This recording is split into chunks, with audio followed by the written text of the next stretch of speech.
What's good, JD? How you doing today, man? I'm doing great. I'm spectacular.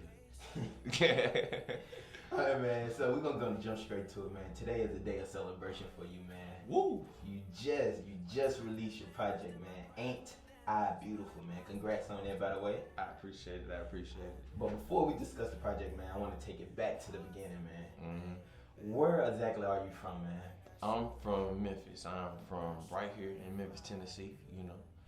That bad, and you jumped in music. I want to say, when did you jump in music? Was it early? Was it?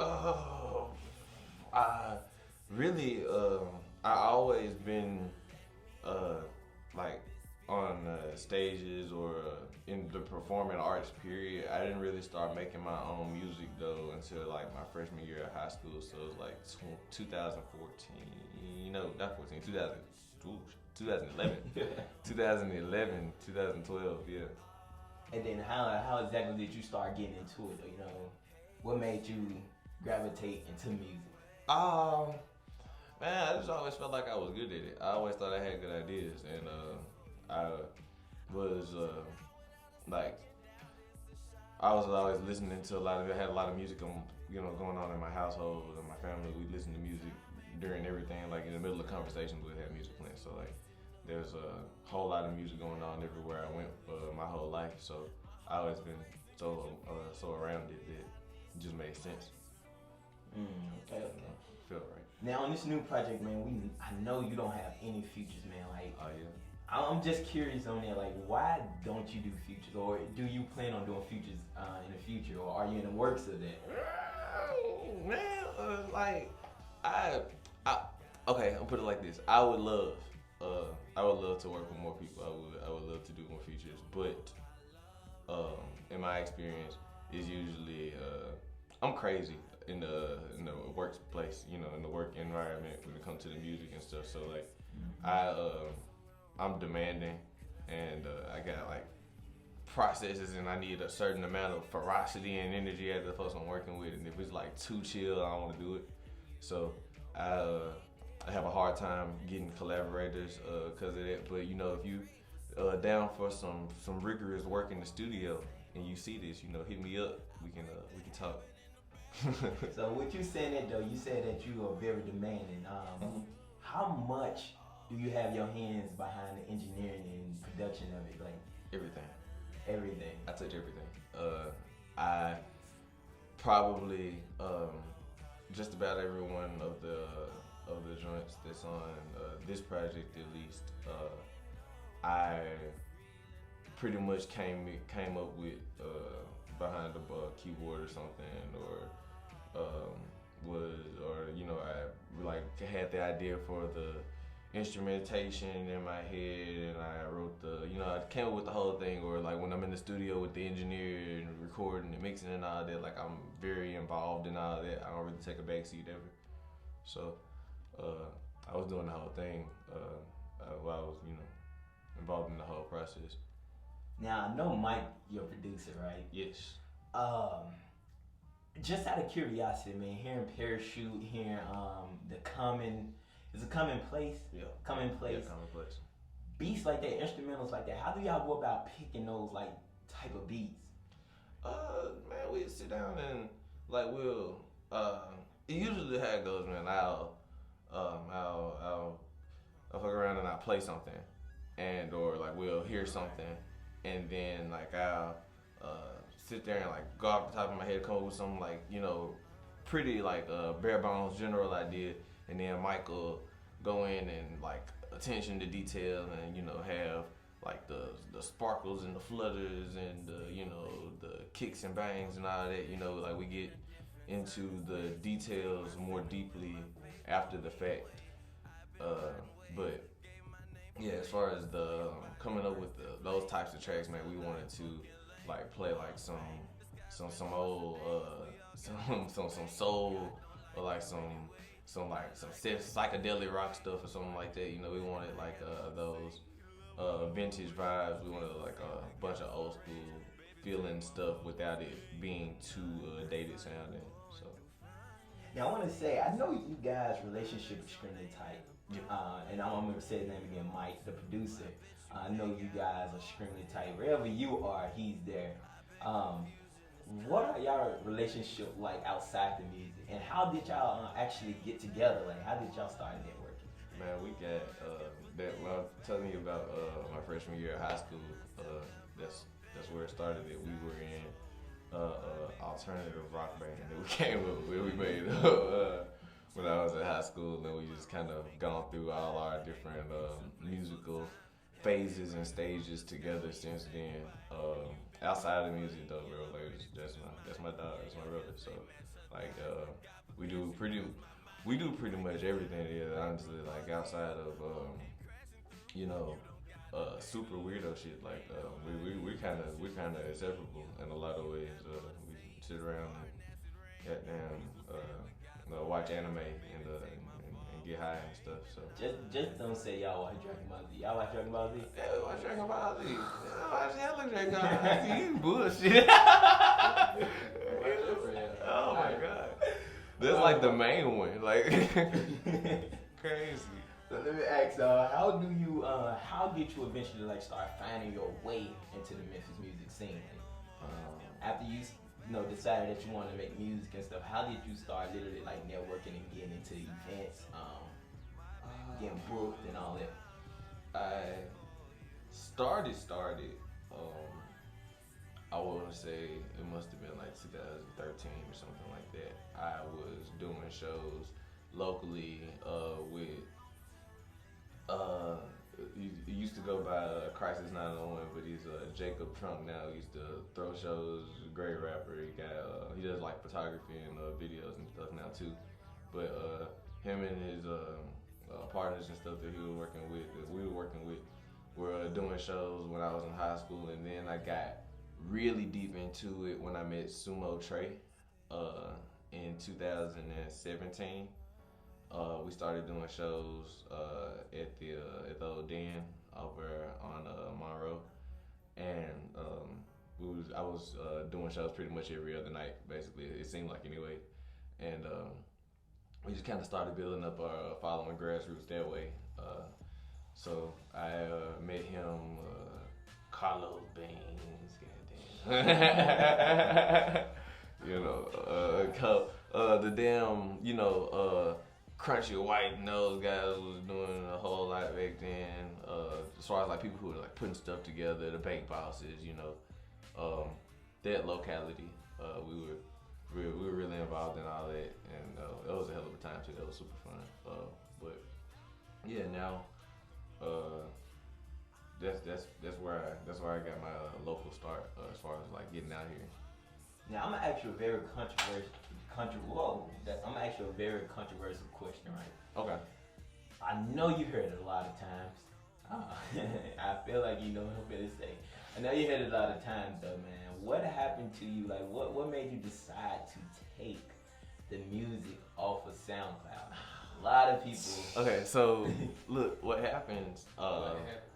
Man, I had went a lot of years, right? Like constantly, I was putting out little projects here and there, and they weren't getting the traction I wanted. Like I wasn't quite where I wanted to be. And then like the one you're talking about, Good Nice Guy, I put it out at the beginning of 2017, and I ended up taking it down before the year was out, because I had, first of all, I'm a whole diva, and so when the shit wasn't going how I wanted it to, and I wasn't very super famous already, I was like, I don't do this no more. I took it all down, and then also, it was just it seemed like I wasn't feeling the project myself like I needed to in order to really put some passion behind it, get it out there the way that I felt like it deserved to be. So a lot of those, well, not a lot of them, but some of those songs, a few of them, still alive today on the new project, Ain't I Beautiful? Out on all streaming sites, out all over the place. So yeah, man, I was having a bunch of personal changes. Like I went through a whole identity change. I changed my name. Had like a whole different scope on my character. I wanted to cut out a whole lot of stuff that I was I felt like I was being I wanted to reinvent myself basically, so that's why I took it down and took basically a year off to try to get it sorted out. Okay. So out of just curiosity, man, I want to know personally, man, like, what is your writing process? How do you go about writing,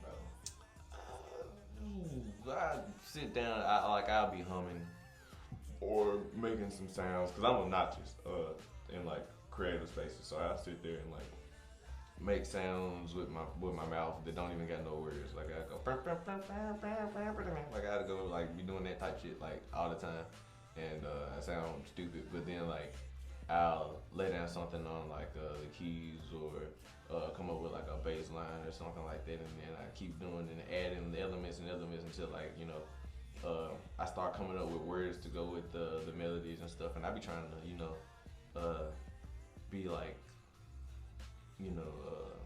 Beatlesque in my when I like put words to the sounds. I be wanting to touch people in that all you need is love space, get some positivity rolling out here, some vivid imagery and shit like that. You want to be spicy with this which you're right.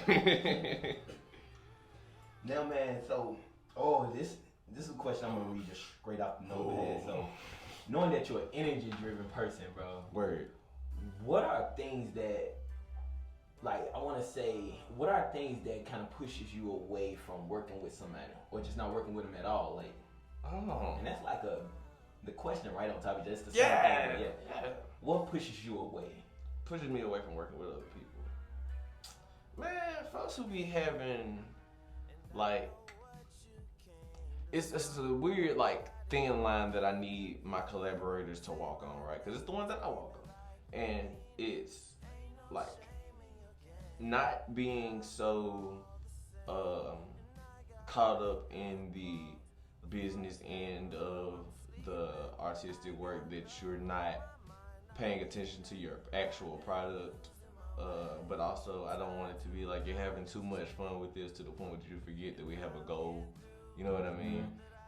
Folks get to like, I've been in studio sessions, man, where niggas like we really just be chilling, bro. Like it don't be no studio going on, don't be no show rehearsal. Folks don't rehearse for shows no more, and I just said that. I'll say it again. I know you don't. I'm looking at you. You see me, I see you. You're not rehearsing. I am. So, like, just like stuff like that, man. Like, and it's not like okay, hard work in the studio, rah, rah, rah, hard work in rehearsal, rah, rah, rah. But it's like I need someone to be in actual excitement and ready to be like wanting to have fun doing those things. You know what I'm saying? Like not sitting and smoking on the nice ass couch in the studio and not doing shit, but smoking in the booth before you do something cool. You know what I mean? Having a good balance of work and play, because you need that in order to do this successfully, I feel like. Now, man, we're gonna talk about this project a little bit, man. You just dropped today, man. How are you feeling so far with the results? Yeah, man. I ain't never had this much. At least I feel like, man, I ain't never had this much momentum going into a release. This is not going away. I'm not deleting this. I'm saying it right here on camera. This is not. Please don't. This is not getting taken down ever. This is gonna be up for the rest of my days. I'm not going through no more name changes. I ain't doing nothing that's gonna rock this boat. I'm gonna keep it going. Stay the course. What was your question again, Doc? Yeah. So how? Well, we'll segue into something else with that project. Within this project, right? Yeah. How? Like, I want to know, what is your favorite song? You got 8 songs on there. What is your favorite song? What's your favorite kid, y'all? Pick my favorite child. Man, I like. There is a time and a place, right? For every song on the project, I'm sure of it. I've been working on it for. I say the oldest song on here is 3 years old. And let me guess, is that Parachute? No, it's not. Clouds. Clouds Is older than Parachutes. Okay. been working on these for a long time. I have a very strong emotional attachment to every piece of work on this damn thing. I have to, honestly speaking, man, like the one I listen to the most casually, just all the time, is Inconsistencies. I listen to that one the most, personally. So I guess that would be my favorite as a listener, but like, because I know the work that goes into these things and like the process that goes with all these songs, and like the different, like just how deep a lot of this shit is for me. Like the one I'm most proud of is The Day You Were Born. The Day You Were Born is crazy. That thing's retarded, and I don't care about bragging on it. I will brag on it. I think it's amazing. I don't think nobody else got nothing like it. I like it a whole lot. So, yeah, that's my answer to that. Those two, if I had to pick one. So, man, to conclude, man, what ways do you want your music to impact our upcoming generation? I want people to make music. Like, I want people to feel like, I want people to be intimidated by the prospect of being a musical artist, rather than thinking that it's like, an easy thing to get into. Because, honestly, right now it's pretty easy. You can sell aesthetic and make it as a musician, and I don't think that that's all the way right. I feel like you can't be a musician and not sell any aesthetic, right? But to be all fluff is like a issue, I think, going forward. I feel like the impact that I would like to make is to have people wanting to be good, like to have being good at it as their main motivation rather than the bag. You know what I mean? Like, people will chase the proverbial bag, like, without having any real desire to be something more than rich. You know what I mean?